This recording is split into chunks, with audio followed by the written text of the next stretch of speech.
kajian Islam ilmiah yang diselenggarakan oleh ustadz-ustadz Salafi atau yang sering diberikan julukan Wahabi ini ditolak, bahkan sampai dibubarkan ketika kajian sedang berlangsung.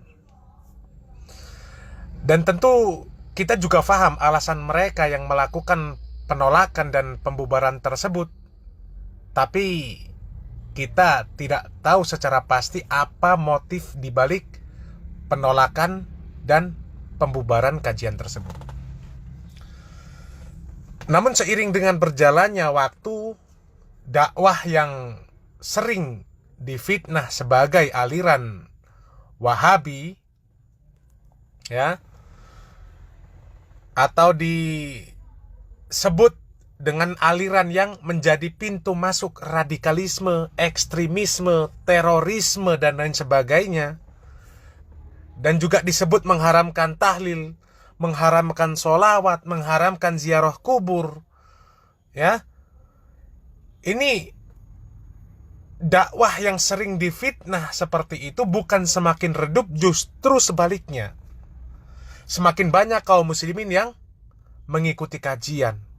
Atau lebih mudah difahami, saya pakai kata banyak kaum muslimin yang ikut menjadi jamaah yang disebut sebagai Wahabi. Ya, bisa jadi mereka itu justru mengenal dakwah yang hak ini karena awalnya mereka penasaran. Penasaran karena banyaknya kejadian penolakan kajian, pembubaran kajian, kemudian banyaknya pemberitaan-pemberitaan yang sangat mengerikan tentang dakwah salaf atau yang disebut Wahabi ini. Ya. Kemudian dari rasa penasaran itulah mereka mencari-cari informasi. Mereka mendengar kajian ustadz-ustadz yang sering dikatakan ustadz Wahabi, semisal Ustadz Khalid Basalamah, Ustadz Syafiq Riza Basalamah, Ustadz Ali Musri, dan masih banyak yang lagi, Ustadz Yazid Abdul Qadir Jawas, ya. Mereka penasaran, apa betul mereka ustadz-ustadz tersebut mengkafirkan orang-orang yang tidak sefaham? Apa betul ustadz-ustadz tersebut mengharamkan ziarah kubur? Kemudian apalagi mengkafirkan orang yang tidak sefaham dengan mereka? Apa betul mereka mengajarkan radikalisme, ekstremisme, sampai dengan terorisme? Dan ternyata setelah mereka melakukan cross check, atau kalaulah boleh diistilahkan dengan tabayun, mereka tidak mendapatkan apa yang didapatkan oleh mereka dari informasi-informasi yang beredar tersebut. Justru sebaliknya, yang mereka dapatkan adalah pencerahan-pencerahan tentang tata cara atau metode beragama yang baik, yang sesuai dengan Al-Quran dan Sunnah, ya, yang dijelaskan oleh ustadz-ustadz tersebut secara ilmiah, diterima dengan akal yang sehat, ya. Mereka mendapatkan sesuatu atau mendapatkan ilmu di mana selama ini mereka tidak mendapatkan dari ustadz-ustadz yang lain.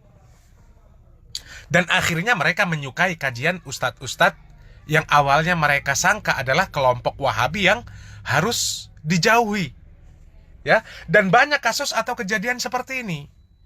Belum lagi melihat adab-adab dan akhlak para ustadz, ya, yang sangat luar biasa, muamalah mereka yang luar biasa, ya. Tentu juga dengan keterbatasan mereka sebagai manusia. Terkadang mereka salah dalam menyampaikan materi kajian. Terkadang juga mereka salah di dalam berpendapat, ya. Dan itu wajar. Dan seandainya tidak melalui permasalahan-permasalahan itu semua, tidak mungkin, ya. Atau mungkin belum tentu dakwah salaf atau yang disebut Wahabi ini berkembang dengan baik, ya, kalau tidak melalui ujian-ujian yang seperti itu. Kita lihat kajian ada di mana-mana untuk saat ini. Lembaga pendidikan ada dan berkembang di mana-mana. Meskipun harus mengalami berbagai permasalahan, baik itu penolakan, pembubaran, dan lain sebagainya. Tapi alhamdulillah semuanya bisa dilalui dengan baik berkat pertolongan Allah Subhanahu wa Ta'ala. Ada sebuah video yang beberapa hari saya dapatkan di internet. Video ini cukup bagus untuk dijadikan renungan bagi siapa saja yang ingin membendung dakwah yang hak ini. Baik dengan cacian, fitnahan, penolakan, pembubaran, dan lain sebagainya. Ya, kita simak videonya. Makanya kula niku sakniki pun mboten demen ngomentari sebelah misalnya seng cingkrang lah, seng kae lah, mboten tertarik kula. Sudahlah jenengan-jenengan seng santri. Tampilkan bahwa jenengan adalah solusi. Beres nih. Mereka-mereka semua yang ikut teman-teman sebelah itu karena merasa ngaji itu yang pantas ke sana. Nah pertanyaannya, jenengan di mana kok sampai jenengan tidak dianggap pantas untuk diikuti? Sudahlah, tidak usah ngomentari sana. Mereka semuanya itu pengen ngaji. Teman-teman itu pengen ngaji. Permasalahannya kok bukan jenengan yang jadi kiainya. Sampai niku piye ceritanya?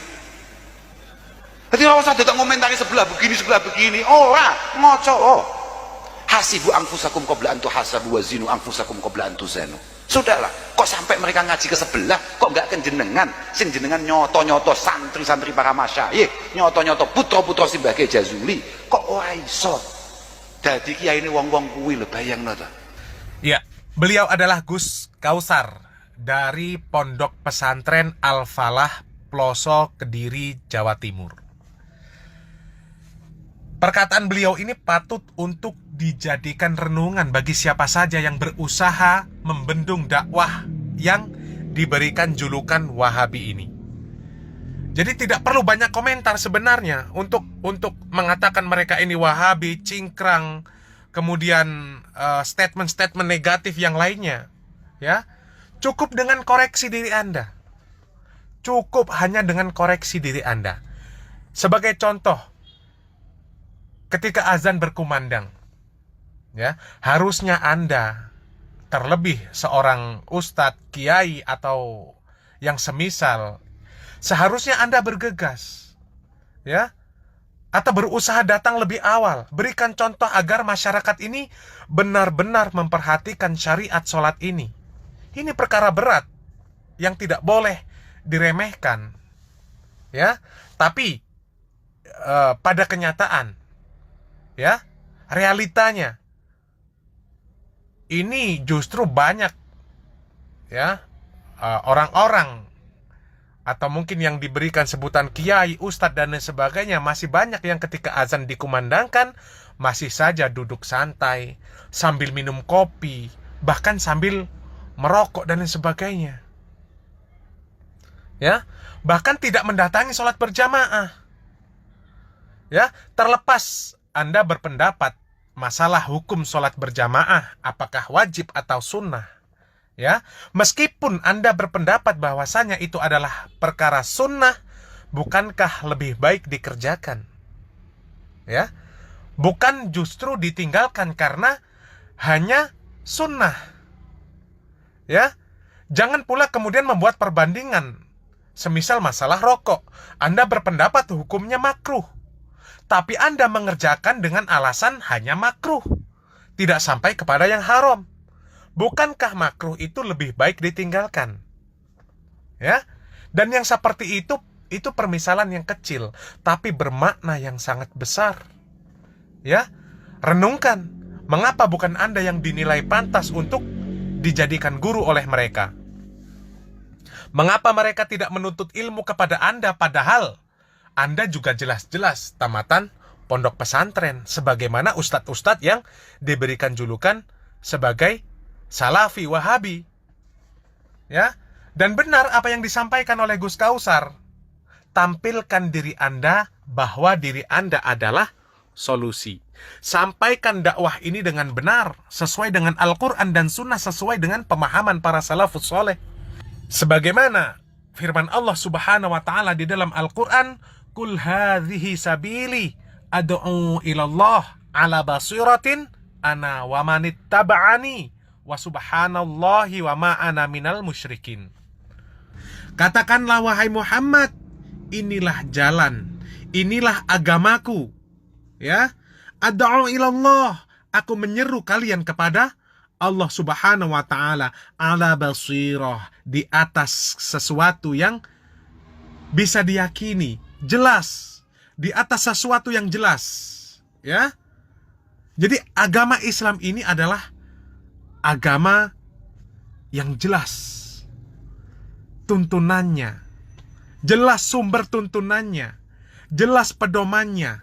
Ya, Rasulullah Shallallahu Alaihi Wasallam mengajak manusia kepada Allah di atas basirah.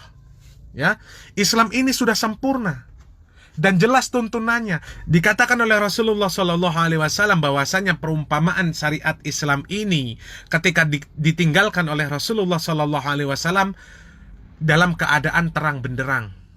Ya, malamnya seperti siang, tidak ada yang samar-samar sama sekali. Semuanya jelas. Tidak ada yang tertinggal ajarannya, tidak ada yang tertinggal tuntunannya. Semuanya sudah disampaikan oleh Rasulullah Shallallahu Alaihi Wasallam, dan siapapun yang berpaling dari syariat Islam ini dia pasti binasa. Ya, maka berlombalah untuk meraih amalan soleh. Sampaikan agama ini sesuai dengan Al-Quran dan Sunnah di atas pemahaman para salafus soleh. Amalkan semaksimal mungkin syariatnya. Berikan contoh kepada umat, maka bisa dipastikan mereka akan datang dengan sendirinya. Mereka dengan sendirinya akan datang kepada Anda, menjadikan Anda sebagai guru, menjadikan Anda sebagai rujukan ketika mereka menemui permasalahan. Tidak perlu Anda menebarkan kebencian, menebarkan fitnah dan sebagainya. Barakallahu fikum. Wassalamualaikum warahmatullahi wabarakatuh.